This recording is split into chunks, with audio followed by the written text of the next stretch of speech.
Boa tarde a todos y todas presentes. Buenas tardes.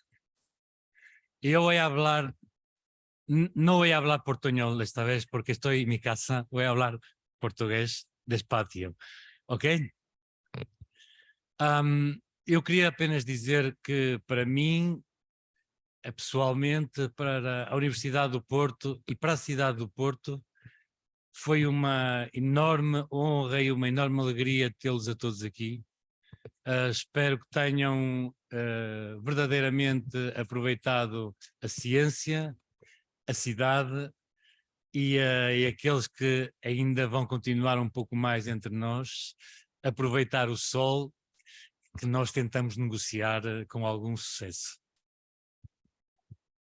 Eu queria deixar em meu nome pessoal, em nome da organização do Congresso, em nome da Associação Portuguesa de Epidemiologia e da Sociedade Espanhola de Epidemiologia, um agradecimento muito sincero e muito profundo às três pessoas que estão aqui nesta mesa. Permitam-me começar pela doutora Sílvia Calzón, é a Secretária de Estado da Saúde de Espanha. Eu sei, por várias experiências que podem imaginar, que não é fácil, e por isso agradeço-lhe muito que esteja aqui connosco, mas eu sei que a epidemiologia para ela também é algo muito particular, é a sua tribo, e por isso mesmo sei que fez o esforço de estar aqui, o que nos honra muitíssimo. Ao professor Correia de Campos, queria deixar-lhe uma palavra de enorme agradecimento também. Eu estava a dizer ao Fernando Anavidas que o professor Correia de Campos é inequivocamente a pessoa que mais e melhor pensou a saúde em Portugal. Devemos-lhe imensas coisas, algumas que agora até as pessoas acham que é muito pouco, mas que totalmente não existiam antes do consulado dele enquanto Ministro da Saúde, e nós aqui no Porto em particular, como sabe, admiramos muito. E para quem lê em português, aproveitem para ler as memórias que ele publicou, o primeiro volume, é absolutamente fascinante e esperamos ansiosamente pelo segundo, porque ainda por cima fala de pessoas que nós conhecemos melhor e tudo isso torna as coisas um nadinha mais picantes. Finalmente, ao Luís Mendão, um grande amigo, um grande ativista, uma pessoa que há muitos anos percebeu que a epidemiologia era uma ferramenta fundamental para perceber a saúde, para perceber a doença e, sobretudo, para poder atuar. Portanto, eu creio que temos uma hora absolutamente excepcional e eu começava, sem mais demoras, por dar a palavra ao professor António Correia de Campos. Professor.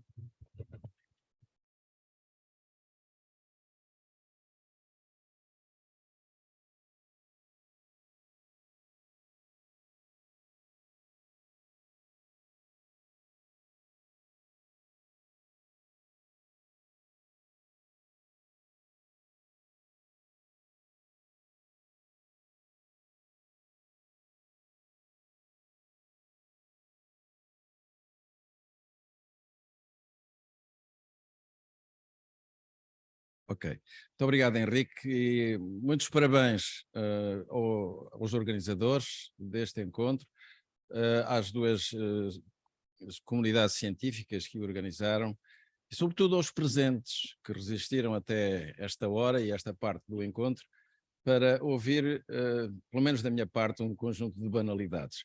Mas há banalidades que vale a pena às vezes a gente repetir. E queria agradecer ao Henrique o convite que me fez, que eu considero pessoal. Não lhe agradeço a sua apresentação, porque é completamente fora da realidade. Não é nada verdade aquilo que ele disse, ou talvez seja um pouquinho verdade, mas foi muito ampliada, naturalmente. Bom, vamos falar sobre da evidência à decisão política e o caso da resistência aos antimicrobianos.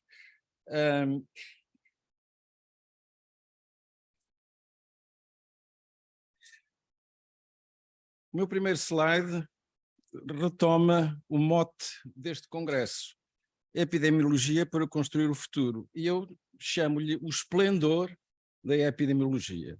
A epidemiologia, nos últimos tempos, O Covid-19 fez desabrochar a epidemiologia, gerou epidemiologistas como uma pépinière, como com visibilidade pública, derrotou políticos autoritários nos Estados Unidos e negacionistas, como Trump e Bolsonaro. A OMS e o seu diretor-geral ganharam um prestígio que provavelmente não tinham tido antes, e o seu staff técnico. A Covid foi vencida, sim, mas novos riscos surgiram. A guerra, as desigualdades, a inflação, a crise alimentar.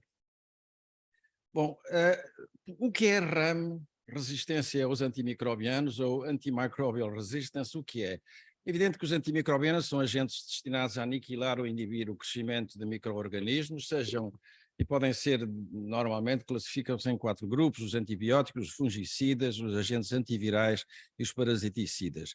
São todos largamente utilizados em cuidados de saúde para humanos e animais e na produção agrícola. A resistência é um processo natural e, por isso, ela tem que ser estudada e combatida. Os antimicrobianos têm uma vida curta até às resistências. Vou apenas aqui aos de natureza antibiótica. A penicilina G teve 4 anos de vida sem resistências conhecidas, a streptomicina 2 anos, a tetraciclina 7 anos, a cefalosporina 18 e a vancomicina 31 anos. Este é o problema, portanto, grandes medicamentos, remédios fantásticos, que têm uma vida sem resistências, uma vida muito curta. E este problema atingiu hoje uma magnitude enorme. 4,95 milhões de mortes anuais. Não acreditam, eu sei que não vão acreditar nestes números, atribuídas ou associadas à RAM, a terceira maior causa de morte no globo, a seguir às infecciosas e às cérebro- e cardiovasculares. 1,27 a distinção entre associadas e atribuídas, 1,27 a 1,3 milhões de mortes atribuídas diretamente à RAM e 3,7 associadas, causas associadas à RAM. Para compararmos, o Covid até novembro de 22 tinha desbastado a riqueza de recursos humanos do planeta em 6,8 milhões, em 3 anos. Pois bem, este estudo que foi publicado no Lancet em 2022 por uma equipe do Chris Murray e mais de uma centena de colaboradores em todo o mundo, da Universidade de Washington em Seattle. Toda a gente já ouviu falar do Chris Murray, que é o criador dos Disability Adjusted Life Years, os DALYs, e portanto essa gente que estudou a forma de quantificar o custo da doença, da incapacidade, portanto esse estudo tem uma seriedade e um rigor considerável. Portanto, este é um problema enorme. Este problema, claro, tudo começa pela prevenção, lavar as mãos, desinfecção cuidadosa, isolamento dos colonizados, o diagnóstico laboratorial rápido, a stewardship, que é o apoio, o aconselhamento por especialistas sobre o antibiótico a prescrever, e, sobretudo, o registro sistemático. Ora bem, o sistema de informação é absolutamente vital. Estou certo que em todas as sessões desta conferência se falou em vigilância epidemiológica, em sistema de informação. É que sem vigilância epidemiológica não há dados. E sem dados não há informação. E sem informação credível e mensurável não há conhecimento. E sem conhecimento não há escolhas. E sem escolhas, a decisão não é robusta. E sem decisão, não há execução. E sem execução, não faz sentido a avaliação.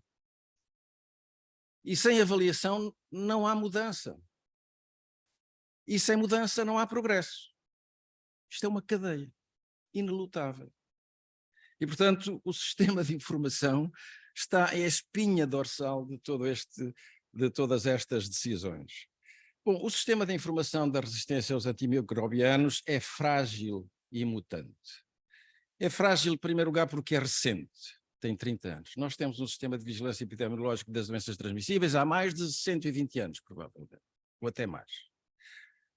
Mas o sistema do RAM, de vigilância do RAM, é recente, é incompleto.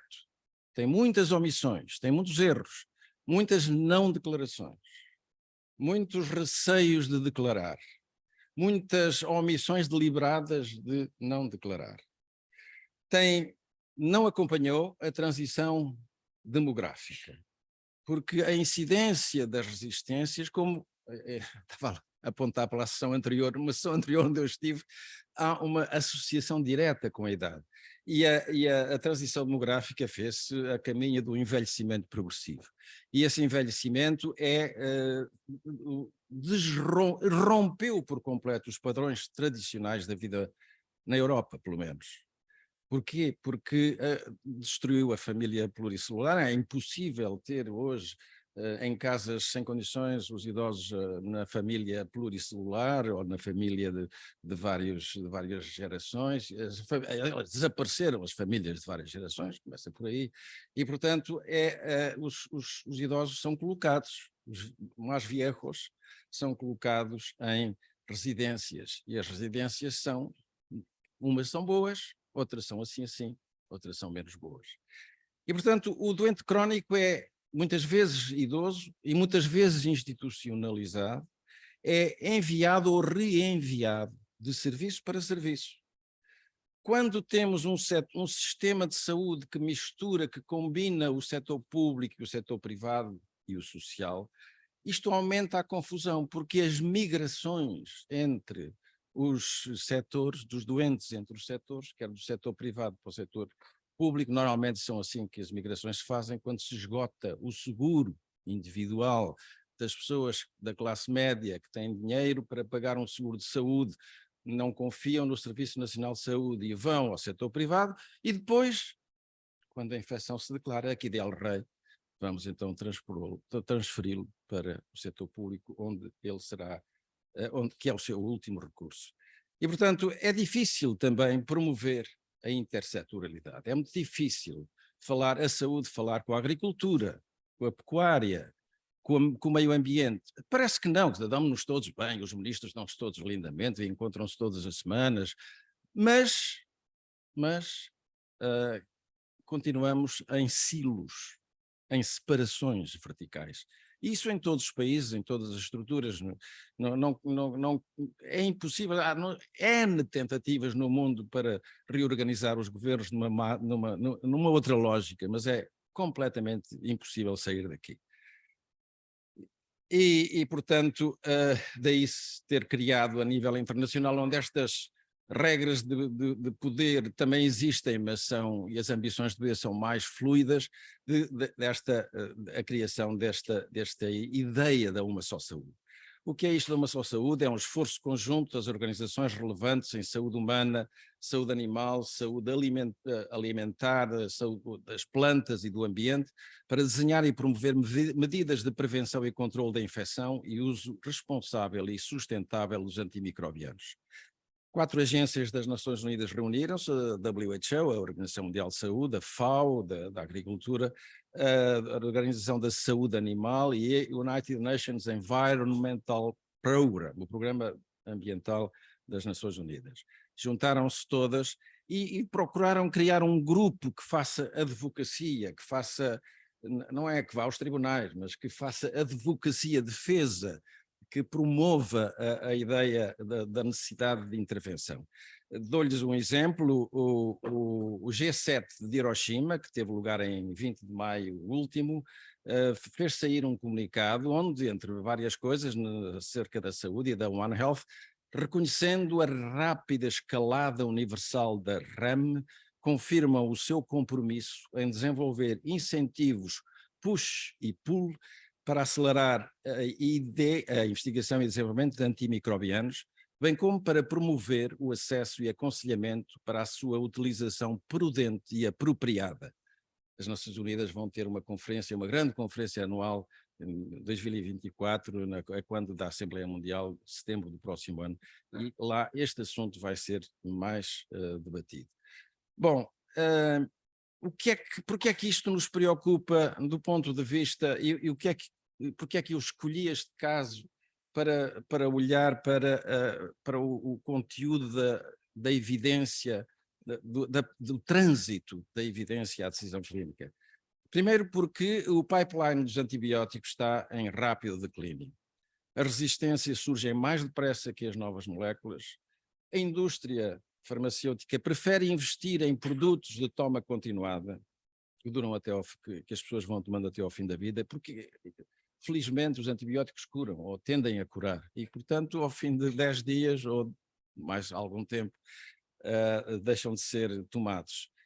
As pequenas empresas que ainda se dedicam à fabricação dos antibióticos, empresas com 50 e menos trabalhadores, estão em risco de falência. Quase todas elas têm vindo a ser adquiridas ou pelas grandes, ou por companhias maiores, ou por e simplesmente desistiram porque não conseguiram vencer as barreiras todas. O setor público, diz-se então, o setor público tem que suprir estas falhas de mercado. E por isso criam-se programas, nos Estados Unidos o programa Pasteur e o CARB-X e o AMR, Antimicrobial Resistance Action Fund. Na Europa o Research and Hub, Global AMR Research and Hub, quer dizer, andamos à procura de juntar recursos para ver se vencemos estas falhas de mercado. E como é que isso tem vindo a ser feito? Bom, mas primeiro vamos às prioridades. Naturalmente, é preciso partir de prioridades. A OMS definiu 20 patógenos bacterianos e 19 fúngicos, o CDC de Atlanta 21 patógenos, mas temos apenas 12 antibacterianos em fase 3 e há mais de 20 anos que não surge nenhuma nova classe de antifúngicos. Mais de 20 anos não há nova classe de antifúngicos. Estas são prioridades que as organizações internacionais, nomeadamente a OMS, têm desenvolvido. E então, dois tipos de incentivos, os incentivos push e os incentivos pull, da expressão inglesa. Push, promoção da oferta, financiando mais investigação e desenvolvimento, apoiando parcerias público-privadas, investindo sobretudo na investigação pré-clínica. Os incentivos pull é garantir às empresas instaladas já no mercado viabilidade comercial, pagar-lhes para que produzam antibióticos, para que o pipeline se não esgote. E há várias formas de pagamento que andam a ser discutidas, o rendimento anual garantido, uma quantidade fixa de dinheiro, um prémio de entrada seguido de uma renda anual, é um modelo Merinot, a retribuição por metas temporais, fixar milhas de progresso e pagar de acordo com isso, ou um prémio de entrada única. Isto são discussões que estão a ter lugar na União Europeia sobre estas medidas. Mas a necessidade mais gritante é da fase pré-clínica. Por isso, esta sensibilidade deste auditório é especialmente chamada para este problema, porque foi estimado que seriam necessários 5,4 milhares de milhões de dólares americanos ao longo de 10 anos para repor, digamos assim, o fluxo da investigação nesta matéria, mas há disponíveis apenas, reunidos por fundações, por governos, por estados, 1,3 milhares de milhões, e há, portanto, um gap de 3,7 milhares de milhões. E também temos que regressar às soluções não financeiras. As soluções financeiras têm o seu... Em primeiro lugar, não estão suficientemente estudadas, nem se sabe as suas consequências, e isso podem ser aproveitadas para fins um pouco diferentes daqueles que foram criados.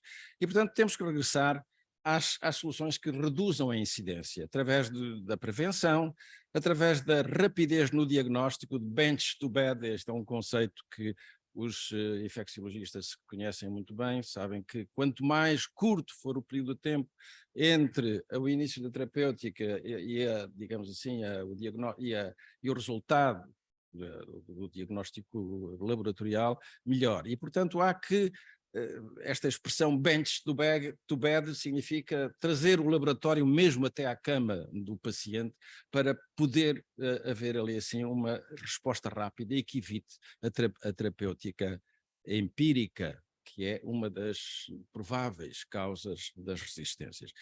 É preciso insistir na vigilância epidemiológica. Outro exemplo possível é a análise escrita dos dos efluentes, que tem sido praticada, que está e hoje é recomendada em toda a parte como um meio barato e altamente eficaz para como vigilância epidemiológica da infecção, a formação do pessoal e docentes, o stewardship, que é o tal ter gente nos hospitais e nos grandes centros, infecciologistas e microbiologistas, que ensinem os colegas, que ajudem os colegas através, que apoiem, steward, os colegas para na prescrição correta e cada país tem que desenhar o seu programa de ação nacional na luta contra as resistências. Bom, e porque é que nós entramos neste tema, e vou terminar, da evidência à decisão política? Porque a evidência depende de muitos fatores. Estou perante epidemiologistas que sabem isto muito melhor que eu. Depende da informação, depende do rigor das inferências, depende da divulgação de resultados, da revisão pelos pares, da reputação da publicação, das reações imediatas, depende da replicabilidade da experiência, depende da reputação da equipe, entre outros fatores. Há muitos outros fatores que são fatores da evidência. Mas a decisão política é muito diferente. A decisão política depende da magnitude do problema e da percepção que os políticos tenham da sua magnitude. Depende da formação e sensibilidade do decisor político. Se for um decisor ignorante, não tem sensibilidade ao assunto, mas se for um decisor informado, pode ter alguma sensibilidade. Depende das prioridades políticas do governo, depende das oportunidades temporais fora dos planos que existam e que têm o seu curso natural. Dependem de recursos humanos, financeiros, organizacionais, logísticos, dependem de dissuasores e incentivos. Dependem de preconceitos e de culturas dos agentes, dependem da qualidade da execução. Decisão política, portanto, isto não é chapa 3, quer dizer, há uma racionalidade epidemiológica, pois bem, parece que tudo deveria encaminhar-se para a execução. Não, há muitos fatores que podem baralhar.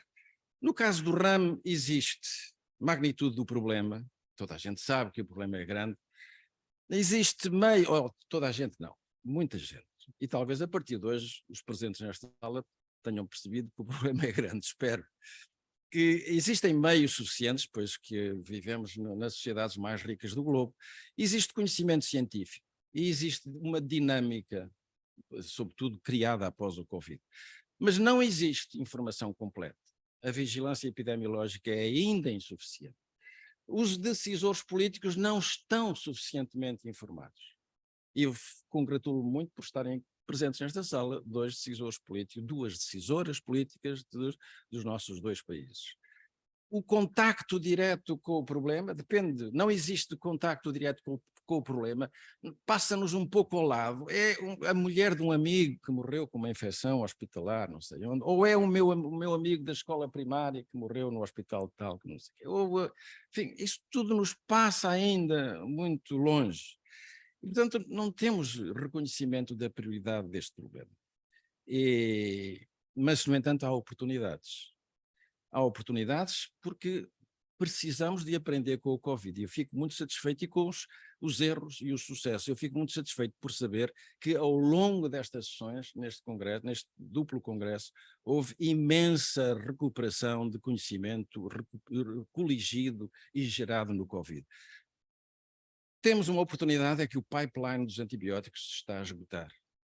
Temos um problema em crescendo e temos também um reconhecimento por todas as agências internacionais de que um problema é global e que exige um esforço tendencialmente global. Muito obrigado pela vossa atenção.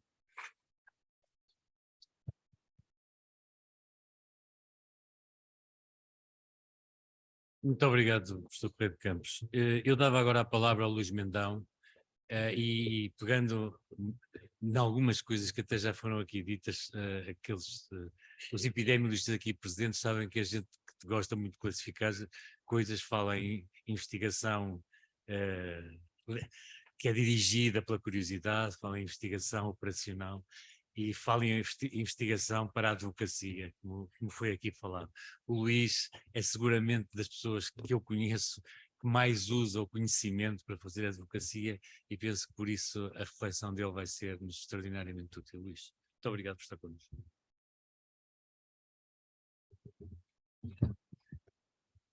Bom dia, eu devo confessar que esperava uma mesa de encerramento tradicional com intervenções de 5 minutos e, portanto, bastava ter aqui escrito 3 notas para falar e não foi bem o caso. Eu estava tentado a falar em inglês porque o meu espanhol é mesmo péssimo, entendo bem, mas portunhol não consigo. De qualquer modo, muito rapidamente, para a maioria das pessoas que julgo não me conhece, o meu nome é Luís Mendão.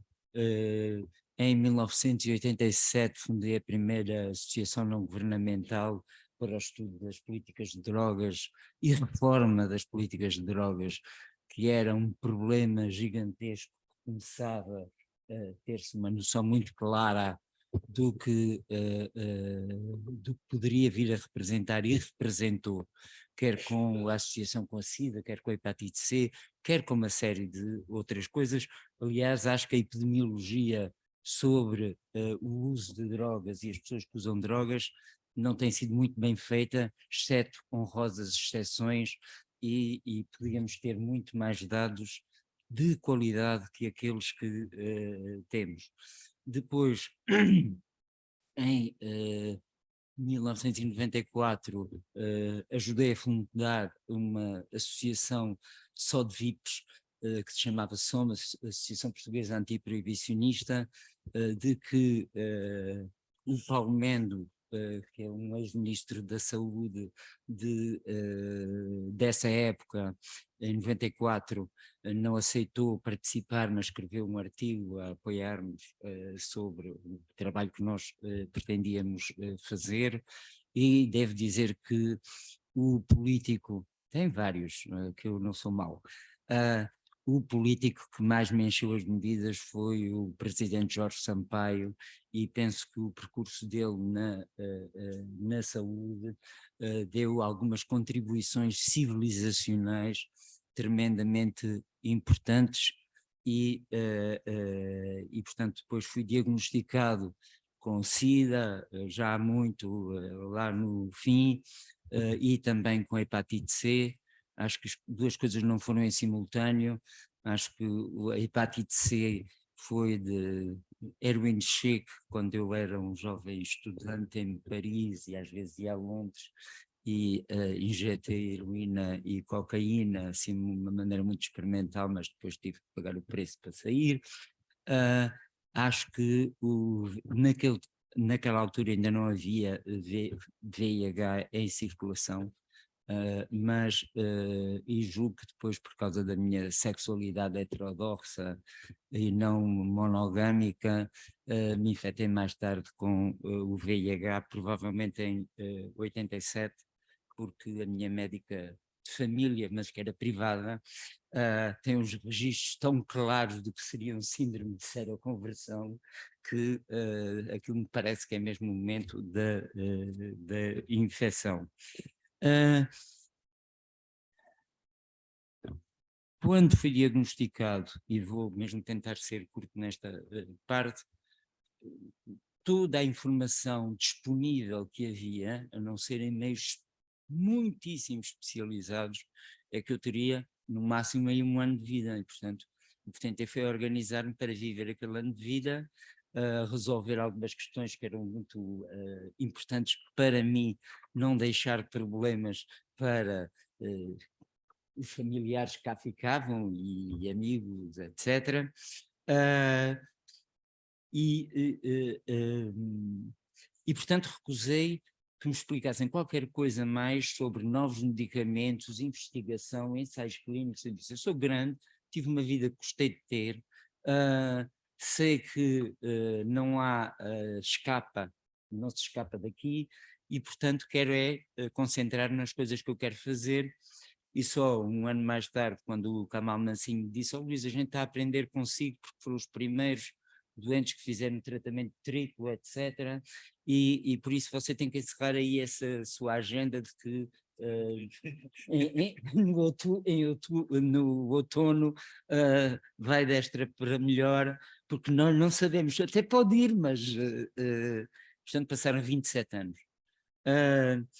E portanto nessa altura eu tinha vendido uma casa para pagar as dívidas que tinha, para não deixar complicações para ninguém, tinha feito um ano a receber ainda dinheiro, porque era para me manter durante o ano de vida, e portanto vi-me sem profissão, sem trabalho e sem dinheiro, e portanto tive que ir trabalhar, e fui trabalhar para a Baraço, onde fiz parte da direção dos projetos internacionais, e não, isto eu falo mesmo demais, que começou, e o primeiro projeto que eu coordenei europeu chamava-se Back to Work, e era exatamente sobre as pessoas que, tendo mais ou menos previsto que iam morrer, e que afinal não tinham morrido, tinham que voltar a trabalhar. E a gente encontrou uma grande diferença entre o Norte e o Sul.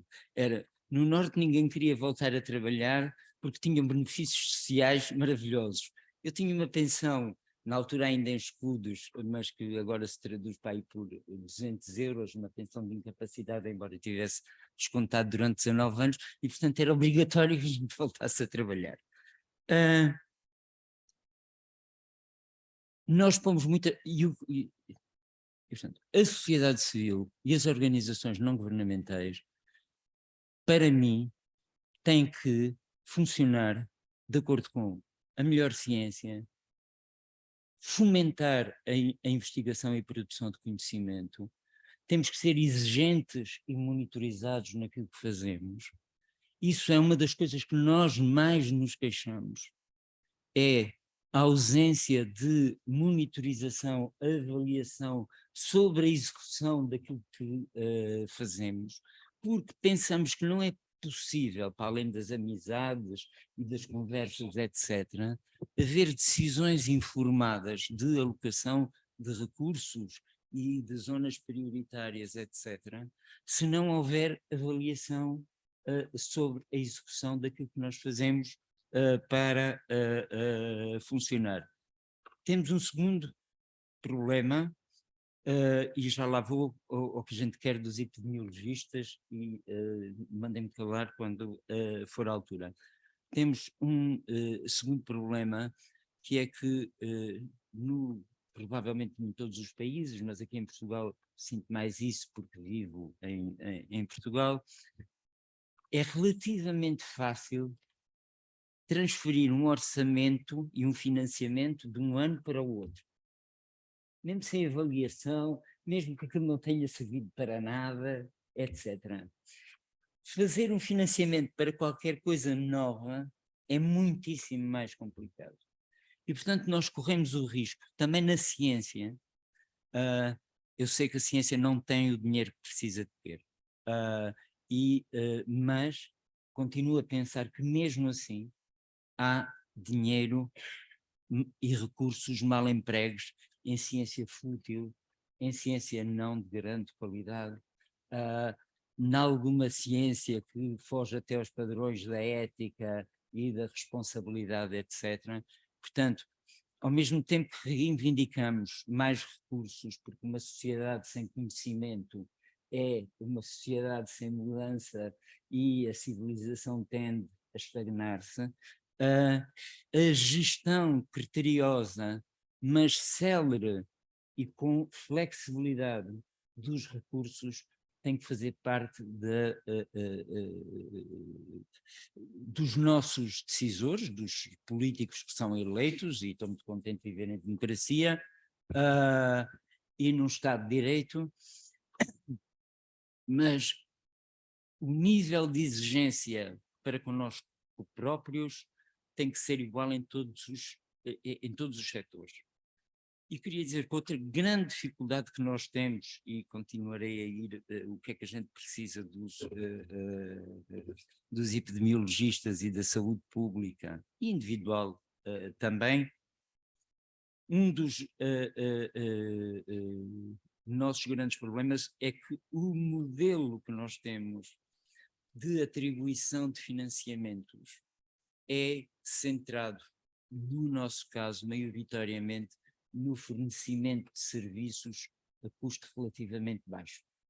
Quer dizer, nós não temos financiamento para estudar, não temos financiamento para escrever, para propor, para participar em reuniões. Dou um exemplo de brincadeira. Temos um enfermeiro excepcional de saúde pública que trabalha a tempo inteiro há muitos anos com o GATA.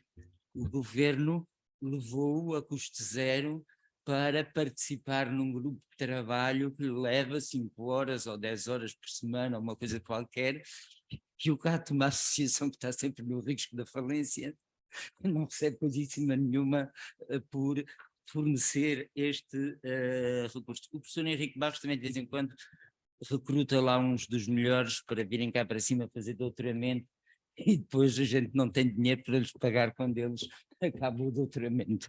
Mas, então, coisas que me parece que para nós eram essenciais.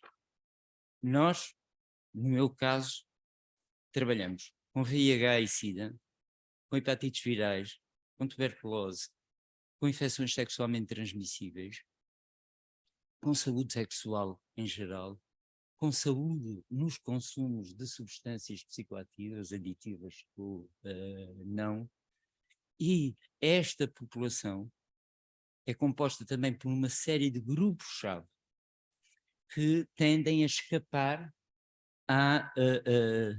nas classificações da população geral. Ou seja, eu não sei quantos migrantes em situação irregular há em Portugal, e acho que a saúde devia saber quantos temos. Sei as centenas que enviamos por ano para o Serviço Nacional de Saúde, sobretudo se já tiverem uma doença crónica, porque se não tiverem é muito mais complicado. Se for para acederem à prevenção, etc., a coisa é mais difícil. E o professor Henrique Barros diz-me sempre, e a Raquel Lucas, que não sei se está aí, também me diz sempre: Luís, não temos maneira de fazer estudos para a dimensão destas populações. E nós, sem termos qualquer orientação em relação à dimensão da população, e por isso era uma coisa que queria continuasse a queimar as células do cérebro, para ver se encontro algumas metodologias que nos pudessem dar, com o P e o intervalo de confiança e uma data de coisas, termos alguma ideia de qual é a necessidade de chegar a quantas pessoas, em que circunstâncias, era uma das coisas que precisávamos muitíssimo de ter, porque trabalhamos muito no escuro. Eu não sei quantos homens que têm sexo com homens em Portugal existem. No GAT nós atendemos 35 mil pessoas por ano, metade dessas são imigrantes em situação irregular, portanto é completamente desfasado da realidade nacional, mas também não sei quantos são. Depois temos um problema dos dados, e isso concordo com o Henrique Barros, que a qualidade dos dados é fundamental e o acesso aos dados também é fundamental.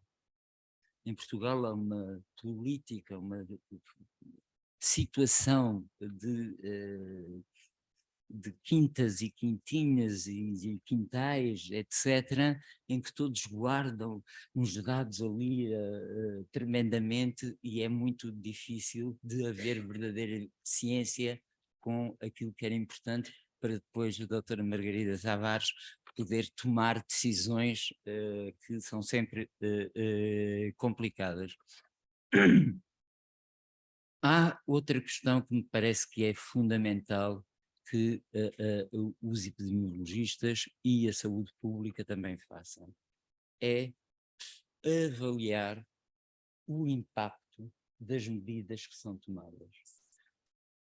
Porque, se eu me lembro de umas velhas coisas da epidemiologia, e também tive umas cadeiras de probabilidades, estatística, etc., nas epidemias há uma curva natural da epidemia, E nós, muitas vezes, se não estabelecermos bem o que seria a curva natural, sem intervenção de um agente infeccioso, não sabemos que impacto tiveram, na verdade, as medidas que foram tomadas, que permitem também, com a tal história de erro, que ontem o professor Fiolhais explicou magistralmente, como na ciência se tem que aprender com o erro, e o erro é fundamental, e portanto parece-me que muitas vezes as decisões políticas são, mesmo na área da saúde, são tomadas sem informação de qualidade suficiente e sem uma avaliação subsequente daquilo que valeu a pena fazer ou que foi fútil, etc. E dizer ainda mais uma coisa, os interesses e o corporativismo na saúde, que é um dos maiores negócios do mundo, num certo sentido, são para mim assustadores. E raramente consigo ter uma reunião onde os representantes da indústria, dos médicos, desculpem, dos enfermeiros, dos psicólogos, da academia, etc., tenham verdadeiramente uma noção de trabalhar em conjunto e de não estarem só condicionados pelo seu próprio ponto de vista e pela sua própria experiência, mesmo sendo honestos. Não se trata de uma questão de desonestidade. E, portanto, eu às vezes digo aos meus colegas lá da associação, quer dizer, nós que devíamos ser os mais sindicalistas de todos e os mais corporativos de todos, somos aqueles que, me parece, tentamos fazer maior esforço para tentar contribuir para uma discussão e para decisões comuns. Portanto, o investimento no conhecimento, e acho que podia subscrever as palavras todas do António Correia de Campos, que é um assunto que também muito nos preocupa e que tentamos fazer alguma vigilância, sobretudo nos antibióticos usados para o tratamento de infecções sexualmente transmissíveis, e tentamos fazer uma notificação muito rigorosa dessa situação.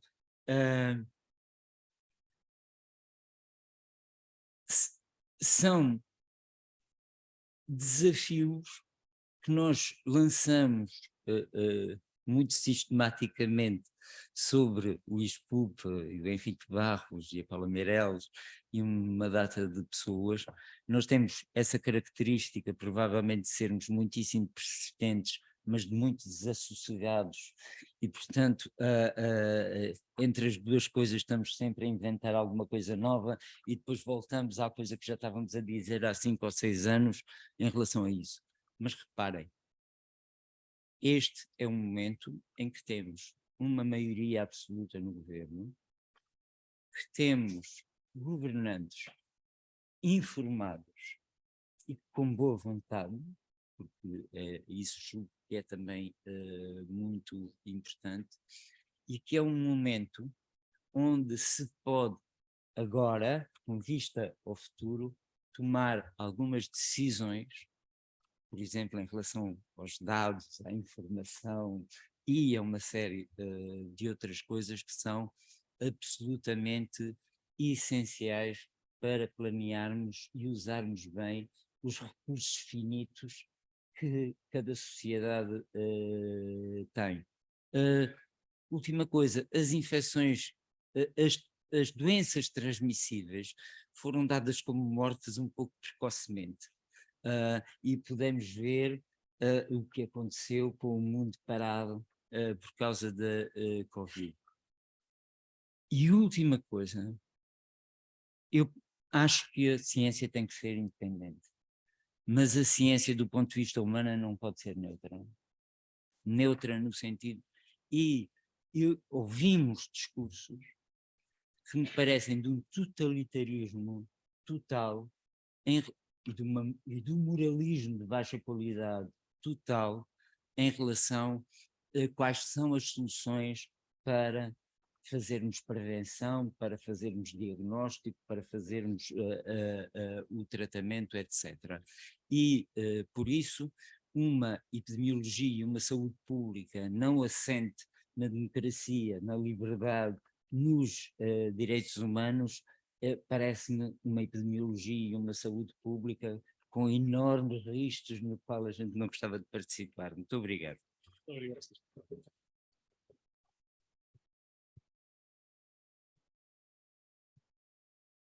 Senhora Secretária de Estado, para Silvia, a palavra é sua para encerrar esta mesa.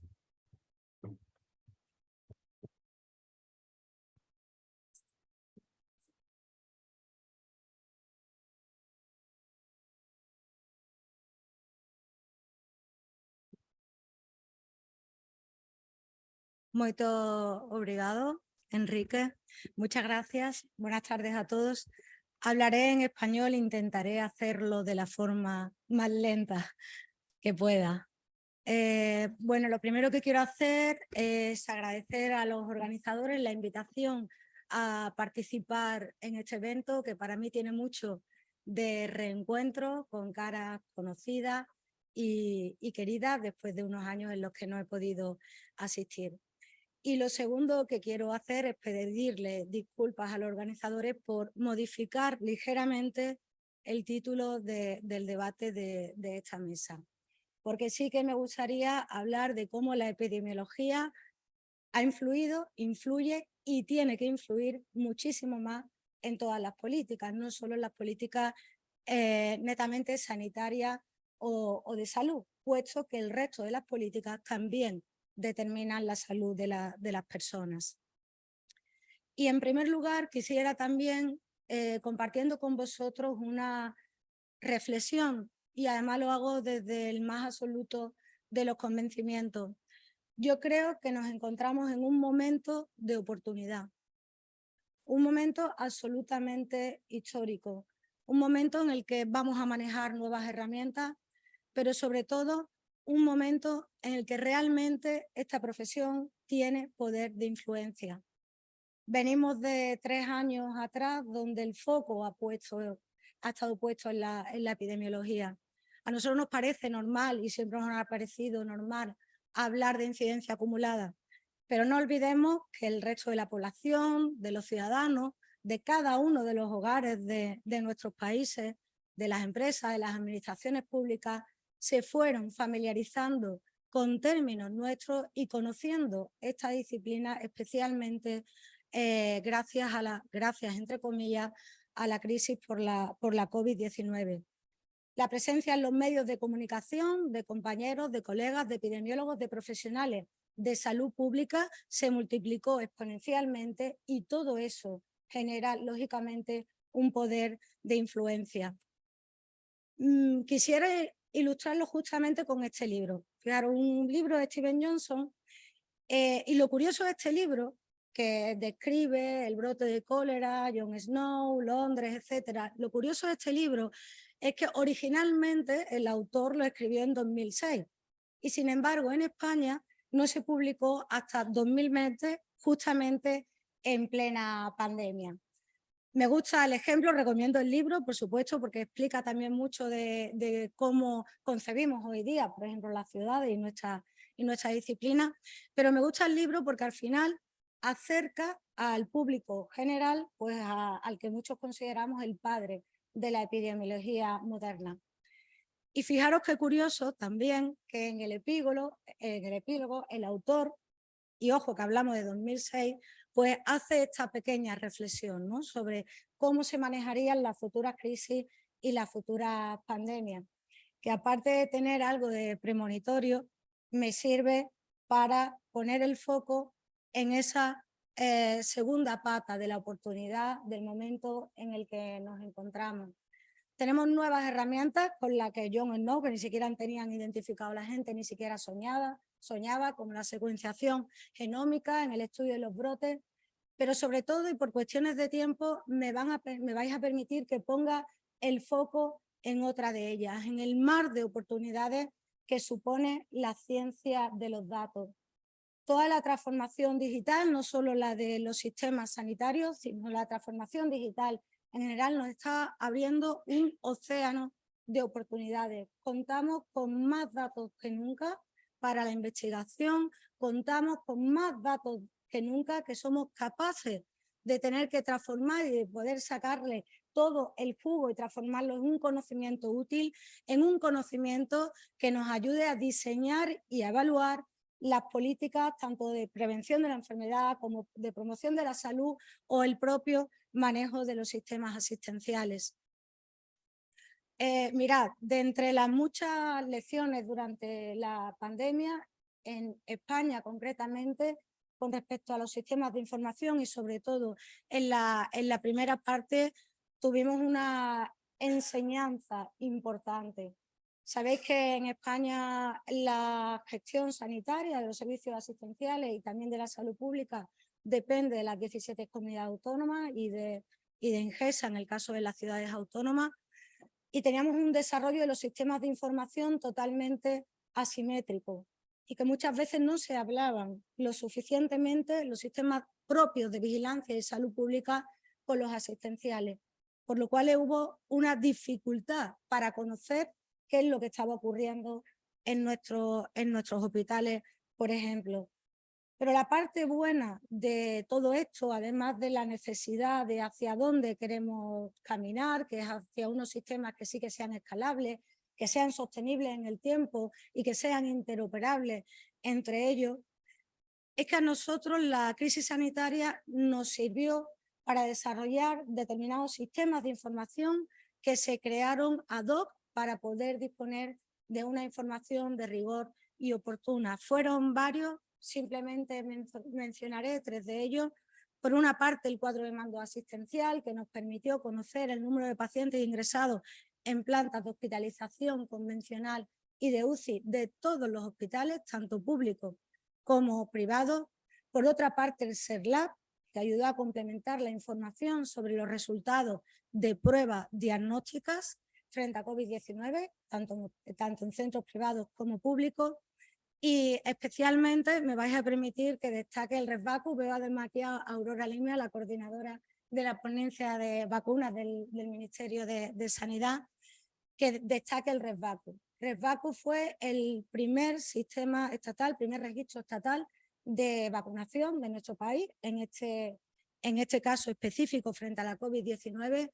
Fue una herramienta fundamental para todo el desarrollo de la campaña de vacunación, para el seguimiento de los planes, para tener ese necesario ejercicio de transparencia con la ciudadanía, de contar cómo iba evolucionando la campaña y, por supuesto, para garantizar toda la seguridad a lo largo del proceso de la misma.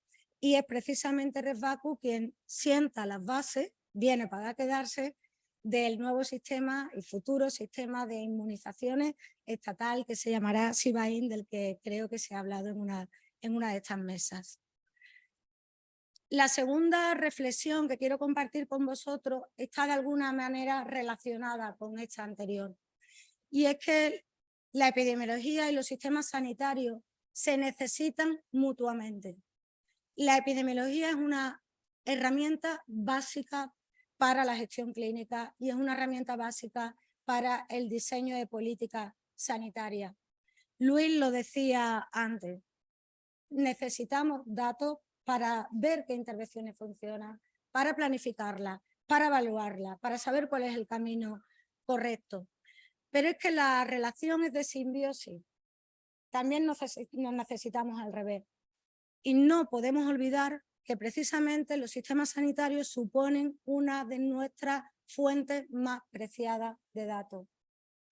Todo el desarrollo de salud digital que están realizando los sistemas sanitarios, sobre todo en el entorno europeo, supone, como decía, una importante oportunidad que tenemos que saber aprovechar. Tenemos que caminar a que los sistemas cada vez sean más automatizados. No podemos desperdiciar ni tiempo ni talento en mecanizar datos que deberían estar, por supuesto, automatizados, sistematizados, y que dediquemos el tiempo a lo que realmente sabemos hacer mejor, que es interpretar esos datos, generar conocimiento y hacer propuestas que den solución a los problemas. He traído aquí algunos ejemplos de sistemas y de herramientas de las que disponemos que no son muy conocidas. Un ejemplo de ello es BIFAP, una base de datos de más de 20 millones de historias clínicas que están a disposición de cualquier investigador del ámbito público. No me alargaré mucho más porque sé que de hecho en este congreso ha habido una mesa espontánea donde se os ha dado toda la información para poder utilizar esta potente base de datos que, como digo, aunque nació en sus inicios para la farmacovigilancia, su uso puede extenderse a otras utilidades en salud pública. Y voy a poner de forma intencionada otro ejemplo, que es el sistema EBDCAP. En este caso sí que es una muestra aleatoria de 5 millones de historias clínicas del Sistema Nacional de Salud. Tienen todos los datos en la web del Ministerio y esta la estoy utilizando de una forma totalmente intencionada, porque entre las variables que podemos controlar, una de ellas es precisamente el nivel de renta, y quería compartir con vosotros pues eso, lo que ya sabemos, la evidencia contundente de ese gradiente socioeconómico entre los problemas de salud, esto en general da igual con el que juguemos, incluso con la cefalea, podéis hacer la prueba, y la renta. De nuevo, un ejemplo más, como decía, ese círculo vicioso entre la pobreza y la salud, que termina haciendo que la gente en una situación social más desfavorecida tenga mayor exposición a factores de riesgo, que tenga mayor prevalencia, mayor porcentaje de enfermedades no transmisibles, y también que tenga un peor acceso a los servicios sanitarios. Y fijaros en esto, porque en países como los nuestros, con sistemas públicos y universales, a veces nos puede parecer un poco contraintuitivo, o a veces podemos creer que ese acceso es difícil en determinados colectivos que están en una situación de especial vulnerabilidad, como personas migrantes con situación no regularizada.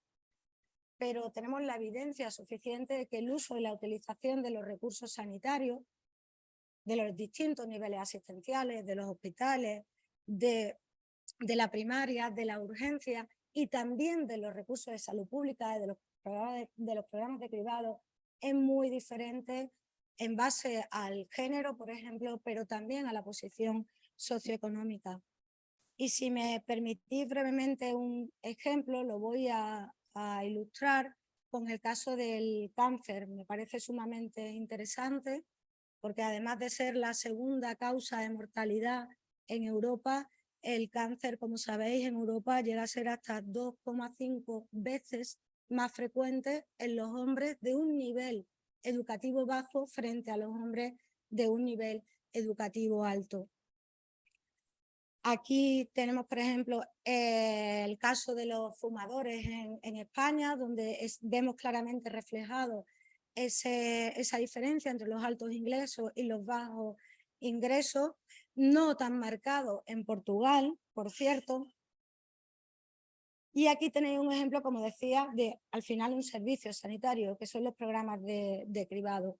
En el caso del cribado de mama, en España, como en el resto de Europa, con la excepción, curiosamente de nuevo, de Portugal, que tendréis mucho que explicarnos y que aprender nosotros de vosotros en ese aspecto, hay un marcado también gradiente económico con una mayor adherencia al cribado en el caso de las mujeres que pertenecen a las rentas altas.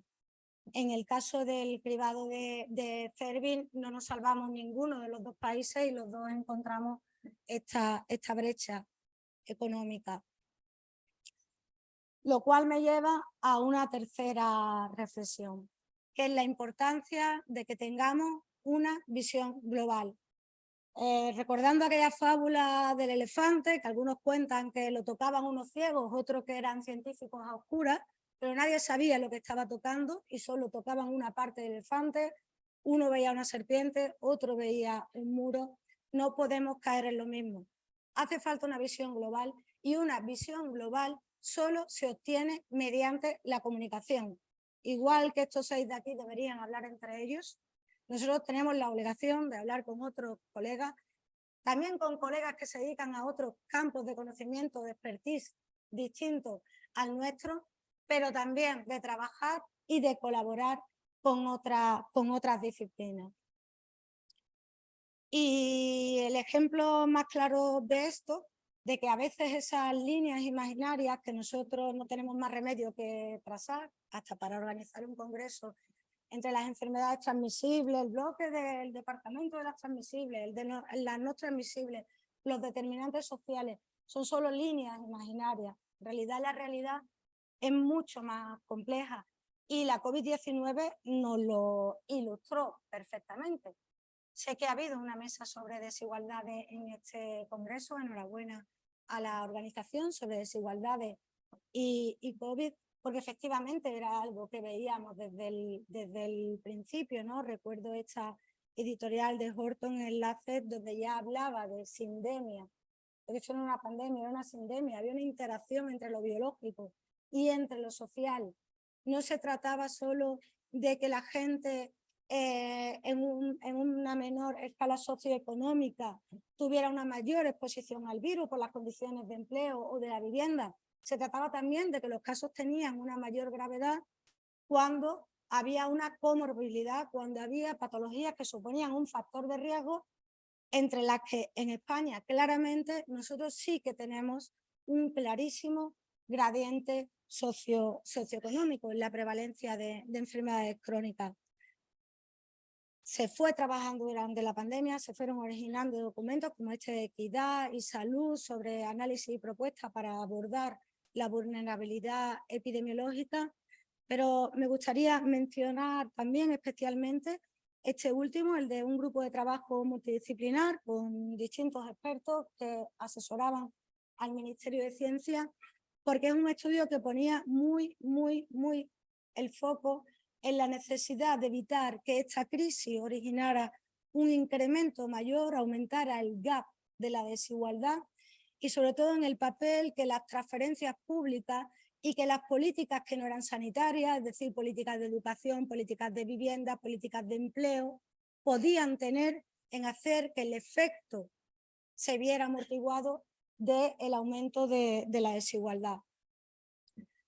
Se pusieron durante la pandemia medidas que nadie ve como sanitarias, pero que en mi humilde opinión son probablemente de las que más van a tener un impacto en la salud de las personas. El caso por el número de personas que se beneficiaron de los ERTE, de unas suspensiones de contratos laborales que permitían que los empleos se pudieran conservar y que solo en el primer año se vieron beneficiados más de 3,5 millones de personas en España. Igualmente hubo otras medidas como el ingreso mínimo vital, como garantías de suministro, etcétera. Pero me van a permitir que destaque esta, que sí que tenía que ver con el manejo propio de la pandemia. Esto es un acuerdo del Consejo Interterritorial de Salud para los compañeros de Portugal. Como explicaba antes, tenemos 17 servicios sanitarios diferentes con 17 consejeros más Ingesa y todos ellos se representan en un órgano que es el Consejo Interterritorial de Salud. Había una figura que estaba prevista en la ley desde el año 2003, que era la Declaración de Actuaciones Coordinadas, pero que nunca se había puesto en marcha. Es una figura que nos permitía que cuando se acordaba algo dentro de ese consejo fuera de obligado cumplimiento para todas. Esto es importante conocerlo, porque esta medida era una medida que afectaba al sector educativo. En agosto de 2020 utilizamos este instrumento Lo habíamos utilizado 2 semanas antes por primera vez con otra medida no farmacológica. Utilizamos este instrumento, se pusieron de acuerdo todas las comunidades autónomas para que la escuela pública se volviera a abrir y se abriera especialmente en los grupos más pequeños. Y nosotros consideramos que esto era una medida absolutamente básica y la hicimos desde el total convencimiento, pese a algunas críticas, que obviamente todo el mundo es libre de opinar de alguien que nos llamó temerario, pero la hicimos con el total convencimiento, porque sabíamos perfectamente que la escuela presencial, la escuela física, es fundamental para el desarrollo no solo educativo, sino también emocional de los niños y de las niñas, para que creen herramientas que le permitan tener una buena salud en el momento actual, pero también una buena salud al futuro. Y porque sabíamos que si no se recuperaba la escuela física, las diferencias y la brecha podía ser mayor socioeconómicamente en las generaciones del futuro. Porque no en todos los hogares había el mismo acceso a las tecnologías, ni todos los padres y las madres tenían la capacidad de dar una ayuda educativa y un apoyo a sus hijos. Por eso es una medida importante. Existía evidencia previa a la pandemia de que cuando la escuela deja de ser presencial, por ejemplo, en casos de guerra, pues el poder adquisitivo de esos niños va en su vida laboral futura, pues baja 2 o 3 puntos. Precisamente en este congreso leí ayer un estudio que me ha parecido muy interesante sobre el impacto del bajo nivel educativo en la salud, que es mayor incluso que el del tabaco. Por eso para nosotros era una medida clave. La cuarta y penúltima reflexión tiene que ver con trabajar en los tiempos de paz. Bambra en el BMJ, en el primer año de la crisis, nos decía que la salud pública tenía que ser capaz de ganar la paz como también gana la guerra.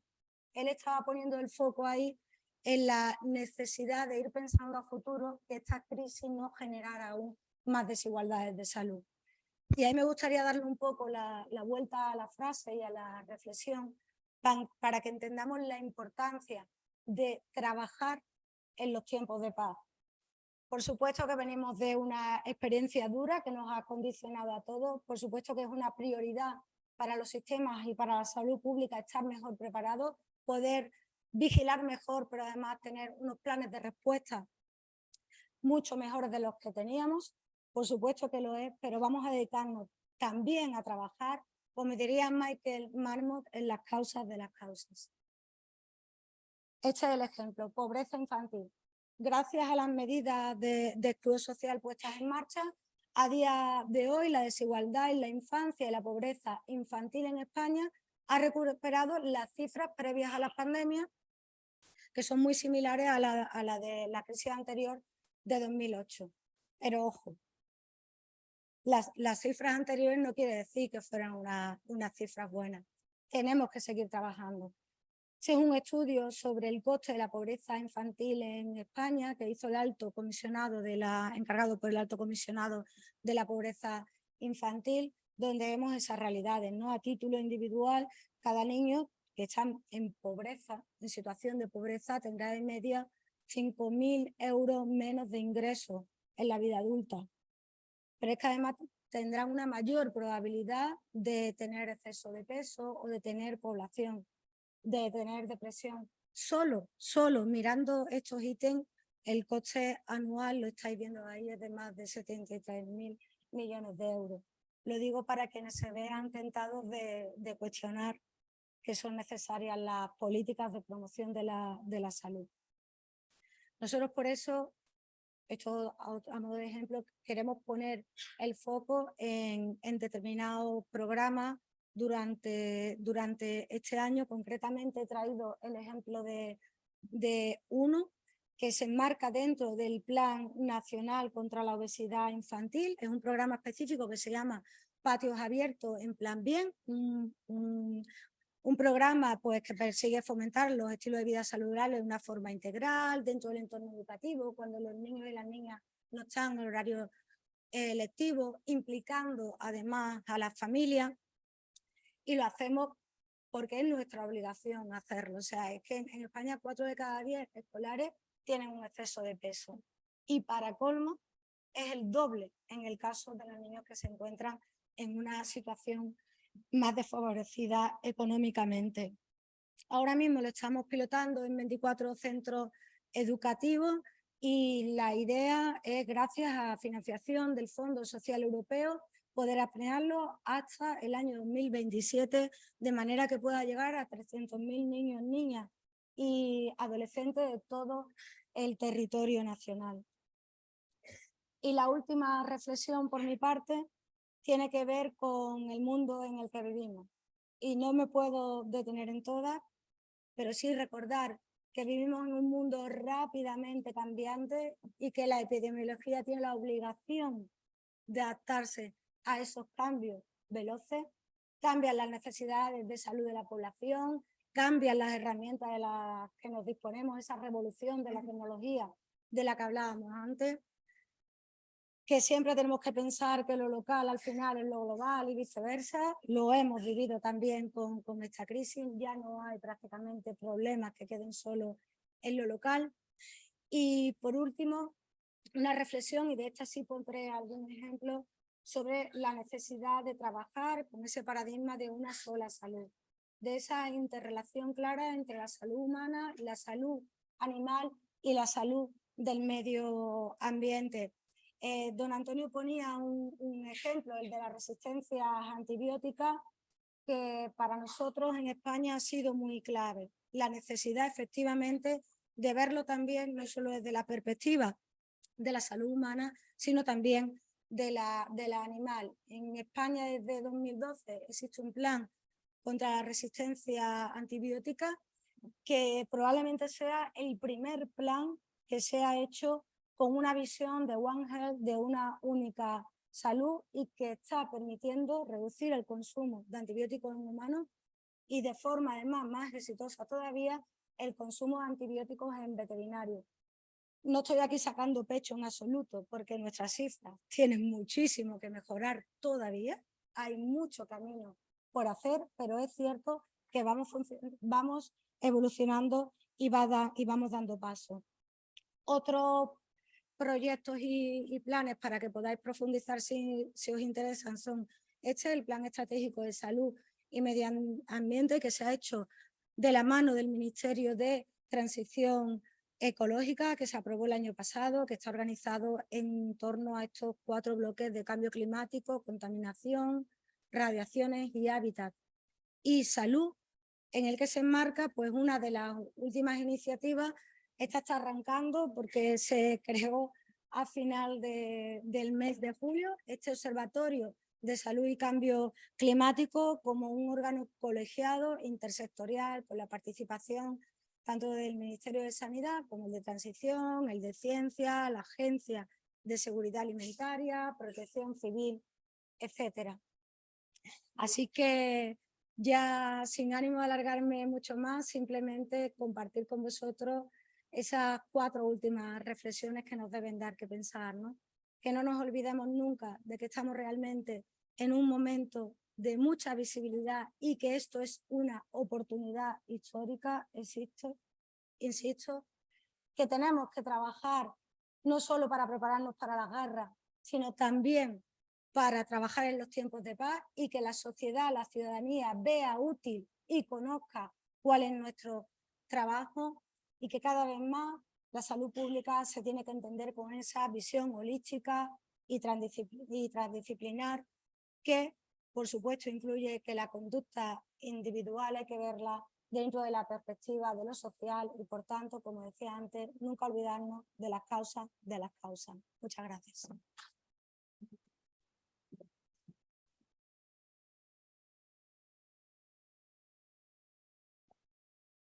Bom, eu sei que seguramente haveria muitas questões e foi imenso alimento para o pensamento, para não usar o food for thought, mas ficamos com um conjunto enorme de desafios para nós, epidemiólogos portugueses e espanhóis. ficamos também sempre com esta ilusão de que um dia vai haver mais dinheiro para fazermos investigação e vai haver menos precariedade no emprego dos cientistas da saúde pública e que os serviços de saúde vão ter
vez uniu duas associações que se dedicam ao tema da epidemiologia e dos seus métodos e do seu contributo, quer para a saúde pública, quer para a saúde em geral. Gostava de deixar aqui uma nota de agradecimento a todos aqueles que submeteram os seus trabalhos científicos e que os discutiram ao longo destes 4 dias, em que aproveitámos para não só discutir ciência, mas também para fazer algum networking e desenvolver algumas colaborações e criar aqui as sementes, provavelmente, para trabalhos futuros. Mas as minhas últimas palavras vão para todos aqueles que estiveram implicados na organização deste evento, em particular, e porque representa aqui a Sociedade Portuguesa, a Associação Portuguesa de Epidemiologia, para todos os membros da Associação Portuguesa de Epidemiologia que estiveram envolvidos, em particular todos aqueles que se voluntariaram, membros do ISPUP, da própria associação, mas também da Faculdade de Medicina do Porto e de outras instituições envolvidas e que foram voluntariamente colaborando conosco ao longo não só destes 4 dias, mas de todos os meses que precederam. Gostava também de deixar uma última palavra de apreço à direção cessante. Portanto, eu, como tive a oportunidade de dizer na sessão de abertura, estou numa posição muito ingrata ou muito aborrecida, porque vim colher alguns dos louros ou dar a cara por os louros que se geraram aqui, quando todo o trabalho foi da direção cessante e, portanto, um grande obrigado à direção cessante, na pessoa da professora Elizabeth Ramos, que está ali e que também foi responsável pelo sucesso desta iniciativa. Também um cumprimento especial à Raquel Lucas, que esteve à frente de toda esta organização e que nos levou a bom porto, e espero, terminando aqui o meu breve agradecimento e a minha breve alocação, espero encontrar-vos, pelos vistos a todos, em Cádiz, na bomba, para nos divertirmos um pouco, com certeza, mas também para continuarmos este intercâmbio, esta colaboração entre Portugal e Espanha e entre os epidemiologistas e epidemiólogos portugueses e espanhóis. Muito obrigada e bom regresso a casa.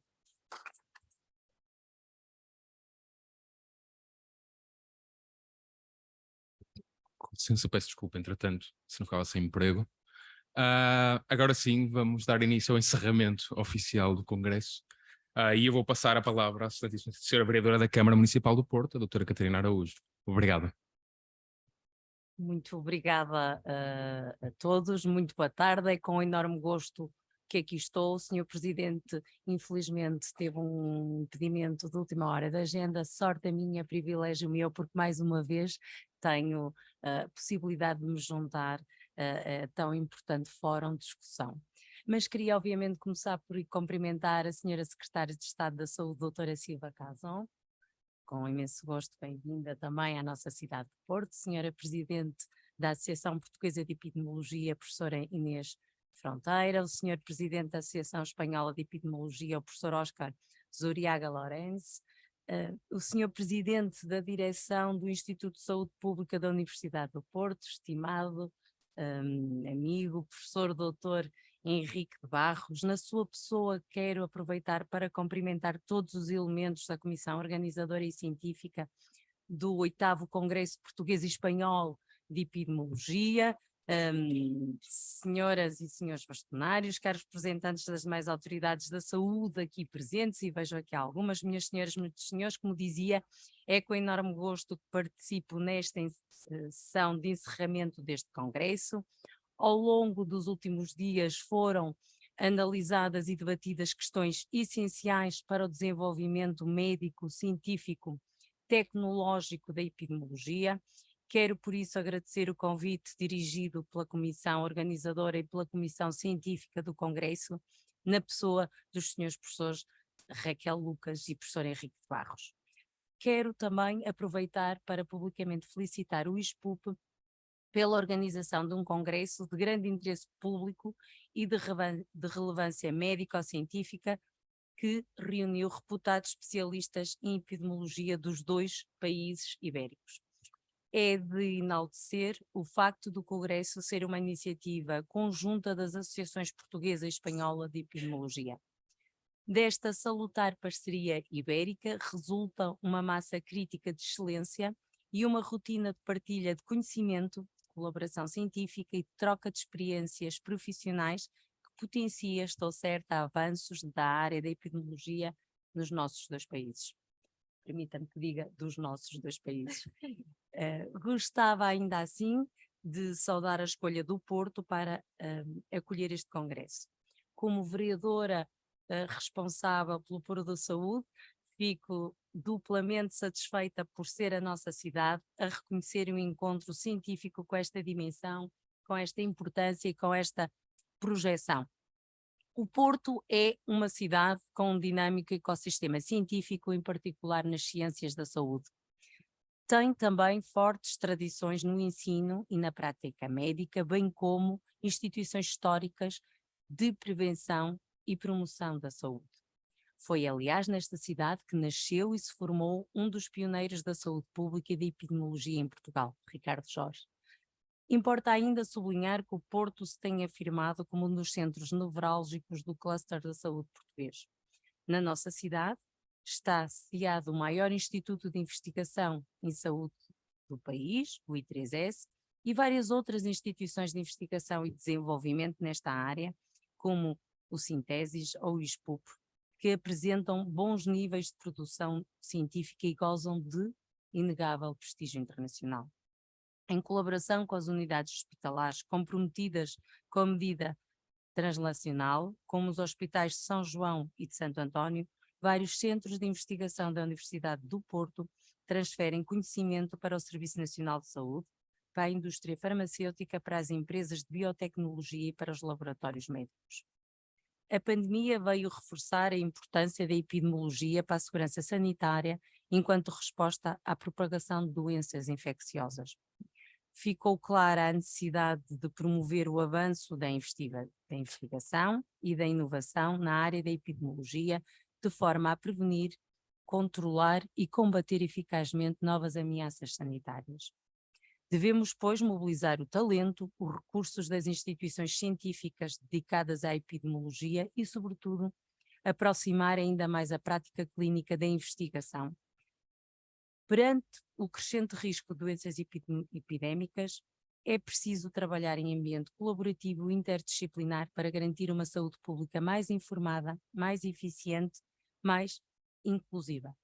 Termino renovando o compromisso do município do Porto, que tem procurado promover a cidade enquanto território de reflexão, discussão e de cooperação entre grupos de investigação de diferentes instituições científicas. Estamos conscientes de que o intercâmbio entre investigadores possibilita o enriquecimento de saberes e competências a partir do contacto com outras realidades académicas, científicas e profissionais. O Porto é uma cidade reconhecida pela sua hospitalidade e tem muito gosto em receber todos aqueles que prezam a partilha de conhecimento, como acontece ou como aconteceu com o conjunto de oradores e delegados deste congresso. Resta-me agradecer uma vez mais o gosto e o privilégio de poder estar com todos nesta sessão de encerramento e despedir-me de todas e de todos os participantes neste congresso, desejando-lhes as maiores felicidades para as suas carreiras, para os seus projetos científicos e talvez, desde já, manifestar disponibilidade com o município do Porto de respeito para voltar a acolher uma nova edição deste congresso. Muito obrigada a todos.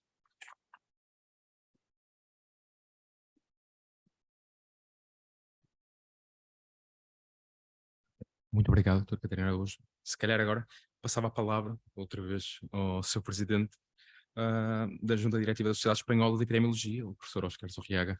Obrigado. Obrigado. Boa tarde. Quero começar por expressar um enorme agradecimento a comissão organizadora, comissão científica. Obrigado, Raquel. Obrigado, Enrique. Obrigado, Ana. Obrigado a ISPUP. Obrigado à Universidade do Porto. E obrigado à cidade de Porto. Es con enorme alegría que este agradecimiento es por la realización conjunta de congresos como este que celebramos no Porto. O sea, el trabajo de la comisión organizadora, de la comisión científica, realizado durante más de un año, mostró aquí os seus frutos. Muito obrigado. Marcarán una referencia para continuar a hacerlo y contribuirán ya para construir parte de este futuro conjunto de epidemiología ibérica. Ha sido, todavía está siendo en este momento, por unos breves instantes todavía, han sido unos congresos que marcarán un hito. No solo porque sea el 10º aniversario de la colaboración conjunta entre la realización de congresos entre la Asociación Portuguesa de Epidemiología y la Sociedad Española de Epidemiología, sino porque también, y aquí quiero reconocer o volver a reconocer el trabajo y el impulso de personas como Enrique Barros y de Elizabeth Ramos, que fueron quienes propusieron que este congreso se realizara aquí en la ciudad de Oporto, sino también porque este hito viene marcado por el lema elegido. Este, y ya se ha dicho en la mesa de clausura, sigue siendo el momento apropiado para hablar de cómo construir el futuro. Aquí se ha hablado de cuestiones de siempre, pero enfocadas hacia adelante. Y de cuestiones nuevas, pero que en muy poco tiempo van a ser las de siempre. Lo viejo y lo nuevo, como siempre, van a coexistir, pero echar una mirada hacia lo que viene es imprescindible, porque luego además tendremos que construir ese futuro, esforzarnos en que salga adelante. Aspectos como las nuevas maneras de enfocar la vigilancia, el cómo conseguir la evidencia científica, la gestión de la incertidumbre, el cómo comunicar, la ética en la conducta científica, el cambio climático y sus efectos sobre la salud, la ecoansiedad, la aplicación de los métodos y su engarce con nuevas o ya no tan nuevas aplicaciones técnicas. Todo eso ha estado presente junto, como hemos visto ahora en la clausura, a cómo se toman las decisiones y qué aspectos son cruciales en ese futuro que ya se está construyendo. Seguiremos. Y el año que viene continuaremos en Cádiz, en La Bomba, con más epidemiología. No es sin pesar que decimos adiós a Porto, pero también es con alegría que decimos nos vemos en Cádiz. Ata breve en Cádiz.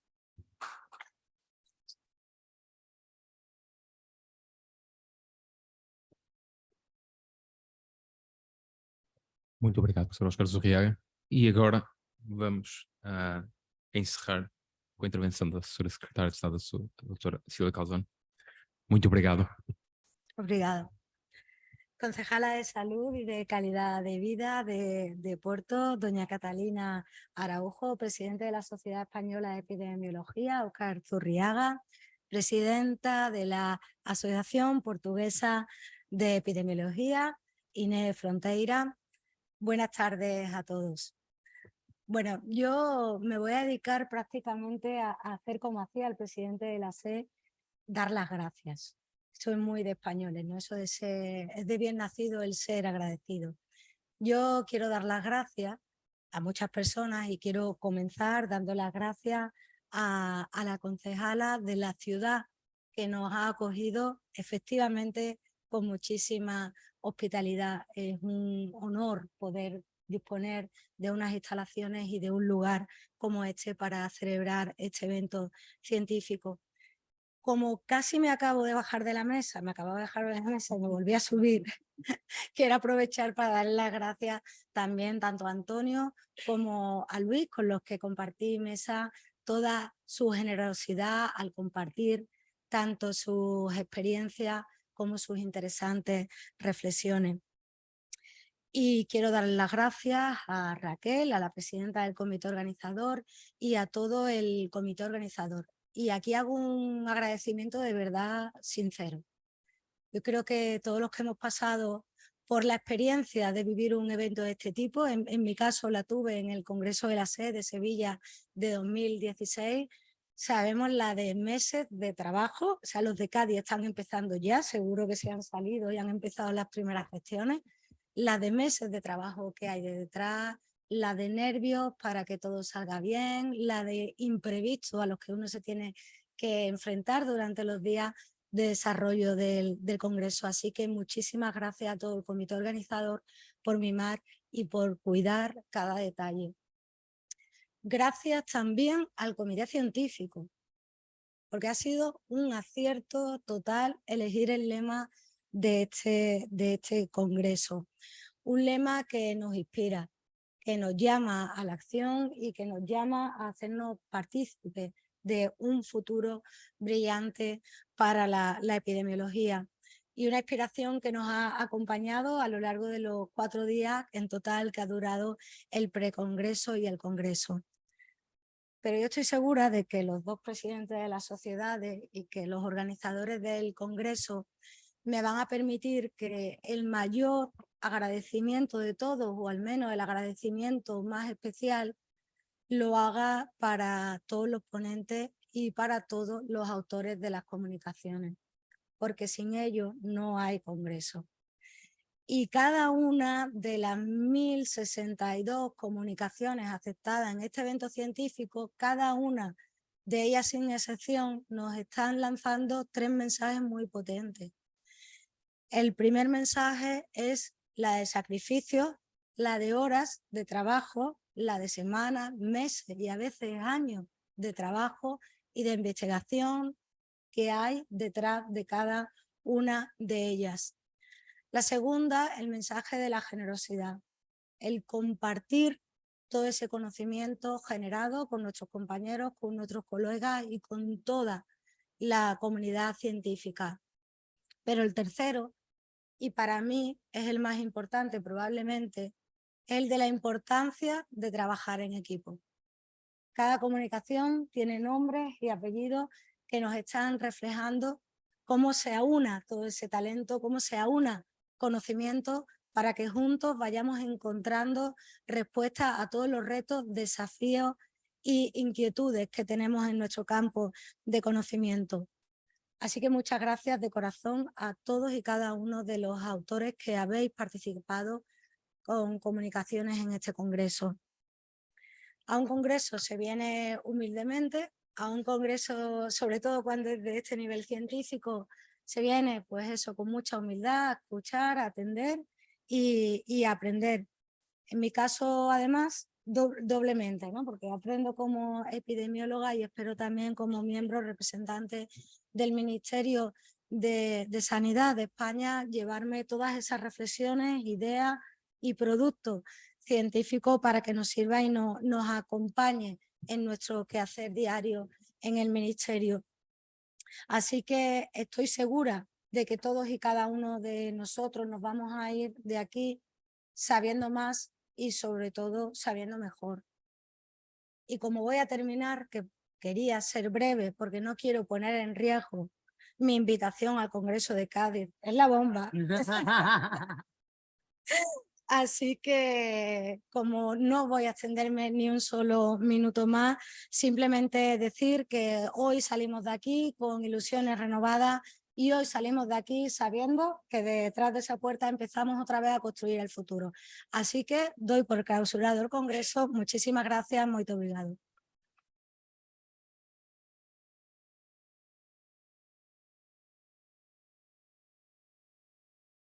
Muito obrigado. Para todos os restantes, vemo-nos em Cádiz para o ano e aproveitem para aproveitar o Porto agora de tarde.